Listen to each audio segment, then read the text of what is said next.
Check out my cup. 2018, this will be my year. Quite a year it's been. The Happy Path has completed 6 months of launch, and I've been quite a few places with it. So yeah, 2018 has been quite a year. It's been very interesting so far. The best part about launching a new brand is that you don't know how well it's going to do. You don't know if it's going to do well at all. You don't know how it's going to be received. So there is a little bit of curiosity. I am running the Happy Path, so I can't say tension. Because I think the day I decided to launch something called the Happy Path, I just gave up all rights to say I'm stressed or anxious or tense. But yeah, there's been a lot of curiosity, and there's been a lot of excitement, wondering where the brand is going to go, where it's going to take me, how I'm going to evolve with it, how the brand itself is going to evolve. And I'm happy to say it's taken me by surprise. I like surprises. I don't like a monotonous, boring life, a predictable life. And however much we think our life can be monotonous, boring and predictable, life never is. It's always interesting and exciting if we open our eyes and minds and hearts to the excitement of life. Then there is no end to that excitement. Anyway, the reason why I'm doing a live is because I want to talk to everybody, all the people who I care for. Since you're already a Facebook friend, then obviously I care for you. So I want to talk to you about Monday mornings. So how happy are we today? Did we spring out of bed saying, yay, it's Monday? Did we start the morning saying, yay, I get to work? Not, I don't have to go to work. How many of us opened our eyes with a smile, and how many of us found it in ourselves to be grateful for something like a Monday morning, not a Friday evening? There are a lot of things that I feel about Monday mornings, because I think how our Monday morning pans out is a very big indicator of how right or wrong our life is actually going. Because if I wake up on a Monday morning and say, yay, I get to go to work, or yay, life is so wonderful and it's so exciting, I'm just waiting to see how my day is going to pan out, then at least the direction of where I'm going is right.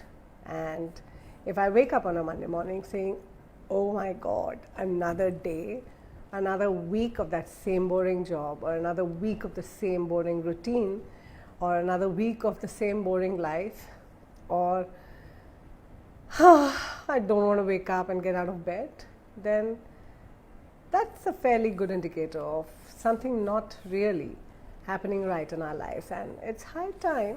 Monday morning may have you thinking of a lot of other things, but it may be a good time to also take stock of what's not going right. Because if we are working, then we end up spending a large chunk of our day either working or sleeping.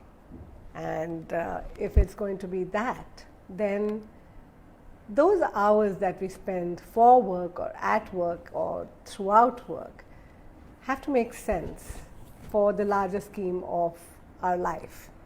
In the sense that, I'm not saying that every day can be super exciting and super fun and super happy, but every Monday morning when you wake up and you're either going to work or you're getting ready to go to work, if what you are going to achieve in that day is going to somehow contribute towards your larger goals in life and your larger plan in life, then it's a decent way to start the week. But if going to work is just getting through a day, or it's making you unhappy, miserable, not fulfilled, not excited, even if it's a 1% excitement, if it's not exciting you, then that day is not contributing towards your larger goal in life. And you need to take a serious look at that and see what's wrong, see what can be fixed. I know a lot of people tell me, come on, I'm a CEO, I'm a vice president, I am a senior manager. I have kids to take care of. I have,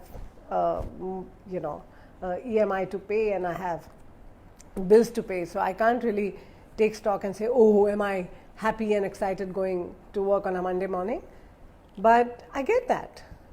But I really want you to find out if that is the only excuse you have for not doing something that makes your heart and soul excited. Because sometimes we are just lazy and trying to see if there is an alternative to doing what we do. If we really have something that we could do instead of what we do right now, and we're not taking any steps towards that. The other thing about going to work, I mean, it's not just going to work. Yesterday I overheard two housewives talking to each other, and they're like, kya yaar, is this really a life? Another boring Monday coming up, I wish it was Friday evening and I didn't have to wake up early for the kids and do the same boring routine, and I don't know, I have to do something to get my life exciting. It breaks my heart to hear that, because a lot of us don't give ourselves the respect that we deserve. Don't you think a housewife deserves to be respected for what she does? Are you going to respect yourself and what you do only if you get paid for that? I mean, if every housewife got paid for waking up early at 5:36 every morning and making food for the kids and for the rest of the family and keeping the home clean and for making sure that, everybody else's schedule is sorted and taken care of and adhered to, if everybody's health is in place, their requirements of food and nutrition are in place, their requirements of emotional well-being are in place. If every housewife were to be paid for everything that she brings to the table, is that what it would take for her to respect what she does? Is that what it would take for all of us to respect a housewife for what she does? She's in fact the most beautiful cubicle, that little cocoon out of which all of us spring forth, and we all have a capability of bringing something valuable to the world only because our mother or a caretaker or a grandmother, somebody sacrificed a large chunk of their life to put our needs first, to fulfill us in some way or the other, only so that we could become secure enough and confident enough and capable enough and educated enough to do what we do. So it breaks my heart to hear housewives saying, I'm just a housewife. It really does. It hurts me, because I think it's the most important job anybody does. And the same thing we do in offices. Does a peon think that his job is worth anything? Does a trainee think that his or her job is worth anything?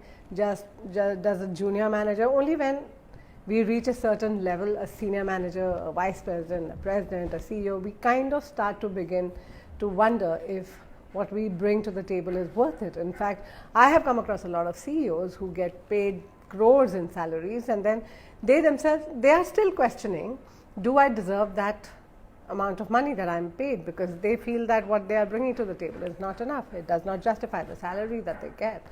It's ridiculous. Like the sweeper in NASA was made to believe that he was not sweeping the property of NASA. He was helping put a spaceship into space. That is the kind of respect we need to give ourselves, and everybody should be giving each other. Everybody's job is unique, it is valuable, it's important, and we don't do that. And that's why a lot of us wake up miserable on Monday mornings, because we don't think that what we are doing, how we are contributing, what we bring to the table is valuable enough. A maid servant, how valuable is she? She cleans up, she makes our life so easy. Does she think that she is valuable? Does she think that what she does has value other than the fact that it gives her money at the end of every month? I don't think so. Nobody makes her feel so. Do you ever go up to your maid and say, thank you for what you did today? Not because she deserves to hear it. She just deserves to hear it. Everybody, even a gardener, a mailman, a gateman, a watchman, they are doing a job that because they do that job, we don't have to do that job. And that makes their contribution to our life priceless. It's valuable. And it's high time that we tell people that what they do is valuable. Even a fruit and vegetable vendor is creating value in our life because he or she is providing to us what we need.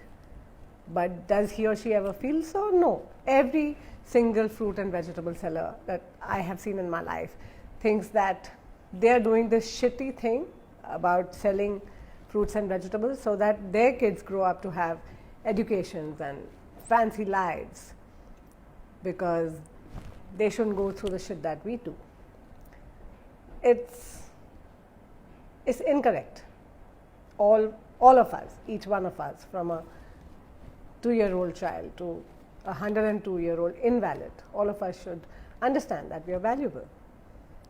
Even a 102-year-old invalid person has the status of being somebody's great-grandfather. Just the status of being somebody's great-grandfather. Nobody else can take his place. That's what makes him priceless, invaluable. But does he think so? No. Every retired person I know thinks that their life doesn't matter because they are not earning any more money, they are not in a position of power, they are not valuable in that way. But well, a grandfather is a grandfather, a grandmother is a grandmother, and we do know how precious they are, don't we? Do we make them feel that? Not as much as we should. I'm just saying, there are a lot of things that I'm putting seeds of question and doubt in your heads on a Monday morning because I think it's high time somebody says all these things aloud. The happy path has changed a lot of things for me because I'm so curious about where it's going, because I'm curious about what's going to happen with the brand. I don't know, it could be a disaster in a year, it could be a super success, I don't know, but the curiosity that I wake up with every morning, the fun I have by trying different things with it, the amount of learning I'm having. I mean, I never thought about, social media, I never thought about marketing a brand that was helping people improve their lives. I never thought that life training needed to be explained to people. I just thought that everybody's so miserable, so if I tell them that, I've got something called the happy path, people will just understand what it is and come to me in droves. It's not true.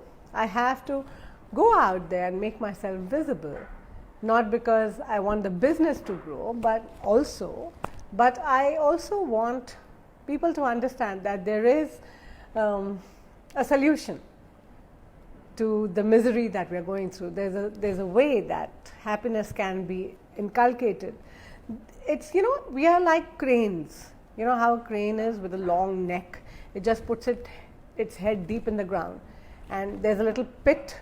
It puts its head deep in the ground in that pit and starts circling its head within that pit, and at some point it realizes that this pit is my entire world, and it lives its entire life thinking this pit is the whole universe. But actually the fact is that the pit is not the whole universe. The crane needs to get its head out and look around and see that there is a whole universe. So when we wake up on a Monday morning stressed and anxious and unhappy about going to work or doing the same routine, we are just becoming that crane that thinks that little pit is the entire universe. We need to get our head out and take a step back, become very objective and look at our own life as if it's somebody else living it. And then when you're objective about it, you're able to see very clearly what I bring to life every single day. Is it contributing to my larger goal in life or is it not? And if my larger goal in life is to create something to have intense learning, to become a certain way, if every job that I do, every single day that I live is contributing towards making me take a step towards becoming the best version of myself, then that life is going the right direction. But if every day a job or a certain routine is chipping away something from you, whether it's self-confidence, whether it's happiness, whether it's comfort, whether it's anything out of your soul that makes you unhappy, then you need to take a step back and look at your life and say, okay, something needs to change here. And change does not necessarily always mean a 360-degree overhauling of life. Change could simply mean that I wake up 5 minutes early every day and sit up in bed and allow my mind to think nothing. Nothing. The answers that come when we are thinking nothing, when we allow our mind to just be. I wake up every morning and there's a sentence I heard recently which I have put into practice, and that is, I let go of my need to think. So for the past month or so, I've been waking up. I sit up in bed with my eyes almost half closed, and I just say that sentence to me. I'm letting go of my desire to think. I'm letting go of my need to think. The 5 minutes that I do that feels like a beautiful eternity. It just fills me up with certain strength and perspective and objectivity and positivity. And then when I go into my day, it becomes something that makes me feel good at all times. I'm conscious. What am I doing? Is it contributing towards my larger goal in life? And when the answer is yes, it feels wonderful.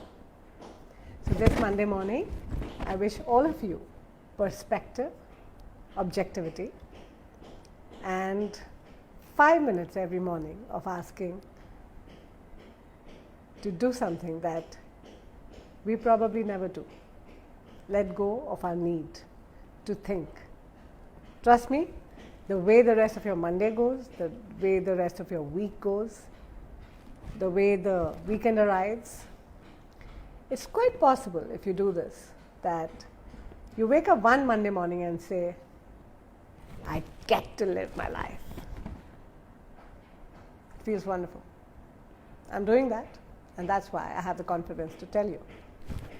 Try it. What do you have to lose? 5 minutes every morning? Maybe it's worth it. Have a nice day. Have a lovely Monday morning. Yay! It's